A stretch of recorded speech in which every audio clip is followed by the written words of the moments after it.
Good morning, my dear students. Myself Hariom Yadav, back again with your English grammar class. Dear students, in our last classes, we were doing uses of models, and in our recently last class, we studied about uses of can and could. Today, I shall teach you about uses of may and might. So let's start. प्यारे बच्चों, अभी तक हमने models किए और models में हमने अभी तक usages of can and could किए। आज हम यूजेज ऑफ मे और माइट करेंगे। आओ फिर शुरू करते हैं। तो यूजेज ऑफ मे, पहला मैं किसका यूज ले रहा हूं भाई? Usages of may. पहला इसका यूज देखिए बच्चों, परमिशन, आज्ञा लेने अथवा देने की अवस्था में। जब कभी आप किसी से आज्ञा लेते हो या फिर आप आज्ञा देते हो, दोनों ही अवस्थाओं में आप मे का प्रयोग कर सकते हो। पहला देखिए, मैंने इसका एग्जांपल लिया है, मे आई कम इन सर। मे आई कम इन सर, क्या मैं अंदर आ सकता हूं श्रीमान जी? और ऐसा हम कब बोलेंगे? ऐसा हम उस समय बोलेंगे जब हम आज्ञा ले रहे हों किसी से। तो आज्ञा लेने के लिए, ठीक है ना। और इसमें देखिए, दोनों जो सेंटेंसेस में जो डिफरेंस है, जब हम आज्ञा लेने के लिए मे का यूज करते हैं तो आपका सेंटेंस जो है ना वो इंटेरोगेटिव होता है। कैसा होता है? इंटेरोगेटिव। लास्ट में क्या मिलता है? देखो, साइन ऑफ इंटेरोगेशन। दूसरा, आज्ञा देने के लिए, यू मे गो देयर, तुम वहां जा सकते हो। कोई हमसे परमिशन मांग रहा है, कोई हमसे कह रहा है कि मेरे को वहां जाना है, और जब हम उसको परमिशन ग्रांट करते हैं तो हम उसको कहते हैं you may go there. Second इसका यूज देखिए बच्चों, पॉसिबिलिटी, संभावना के लिए।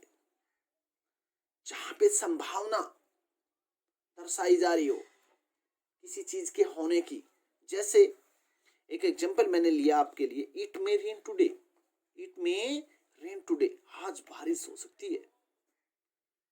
जैसे ही मैंने बोला तो मेरा सेंटेंस क्या शो कर रहा है?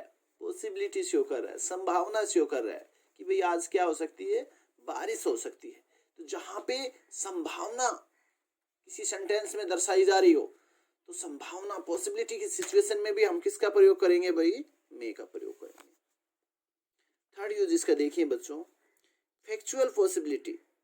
फैक्चुअल होता है तथ्यात्मक।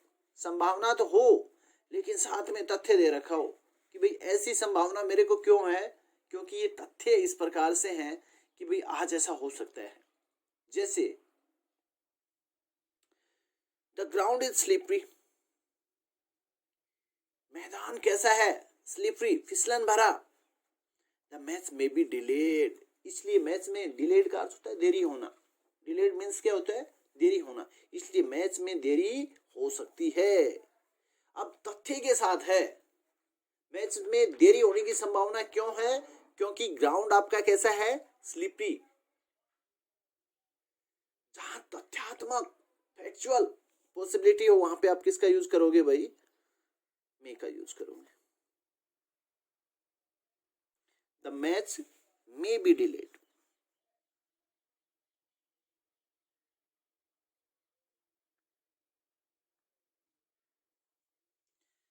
The match may be delayed. Next देखिए, फोर्थ यूज इसका, विश, इच्छा या प्रेयर, प्रार्थना को व्यक्त करने के लिए। किसके लिए भाई? विश, इच्छा या प्रार्थना को व्यक्त करने के लिए। जहां पे आप अपनी इच्छा, भाई आप चाह रहे हो किसी का अच्छा हो, किसी का भला हो, ऐसा आपकी इच्छा है। आपकी इच्छा क्या है किसी के लिए? कि भाई उसका अच्छा हो, उसका भला हो।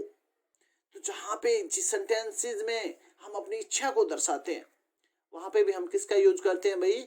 मे का यूज करते हैं। जहां पे हम किसी के लिए प्रार्थना करते हैं कि भगवान ऐसा कर दे, भगवान ऐसा करे, वहां पे भी हम किसका यूज करते हैं?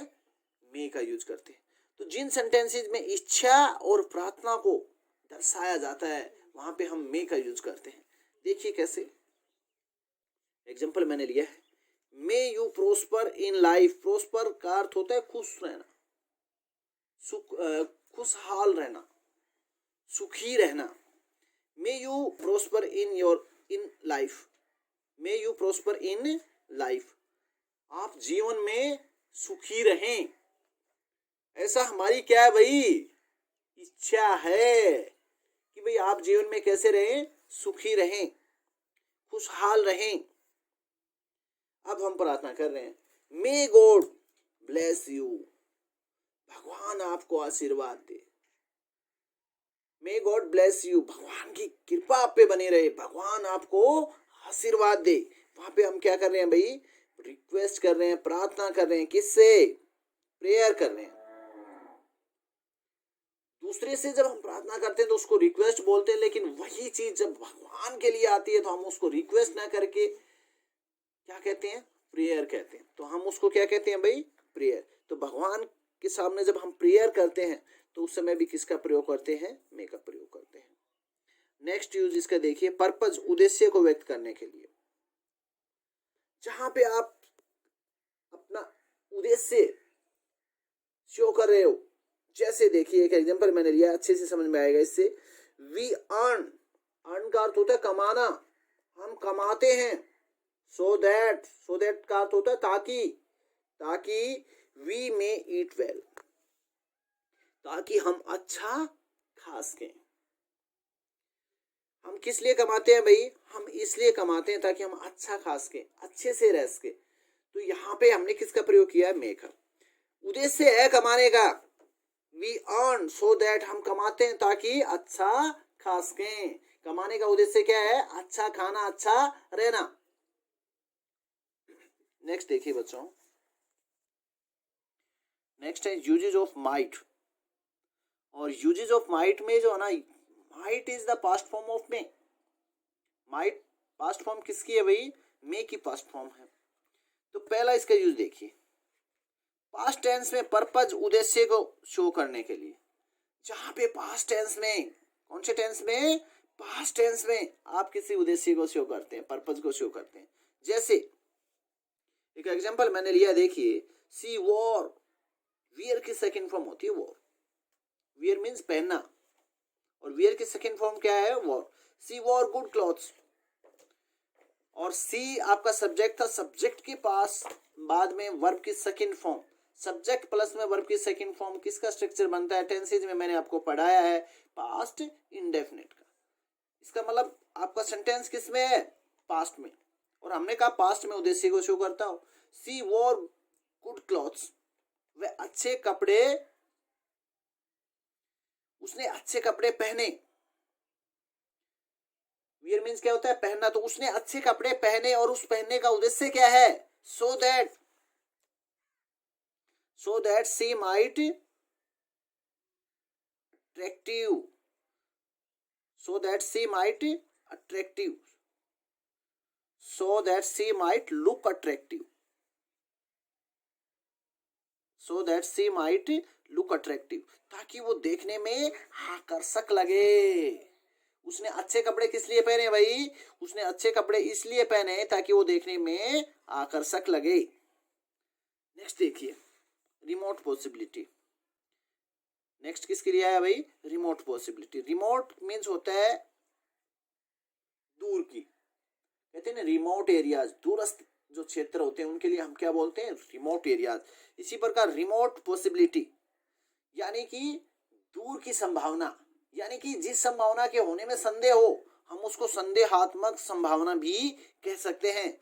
जैसे द स्काई इज क्लियर, आसमान साफ है। आसमान कैसा है, साफ है। But it might rain heavily, लेकिन भारी बारिश हो सकती है। आसमान साफ है लेकिन भारी बारिश हो सकती है। तो भाई आसमान साफ है तो भारी बारिश होने की संभावना है क्या, नहीं है। संदेह है कि भाई आसमान साफ है तो भारी बारिश कैसे होगी। तो जहां पे रिमोट पॉसिबिलिटी आपकी संदेहात्मक संभावना हो, वहां पे हम किसका प्रयोग करते हैं भाई, माइट का प्रयोग करते हैं। थर्ड यूज इसका देखिए भाई, पॉसिबिलिटी, संभावना को व्यक्त करने के लिए।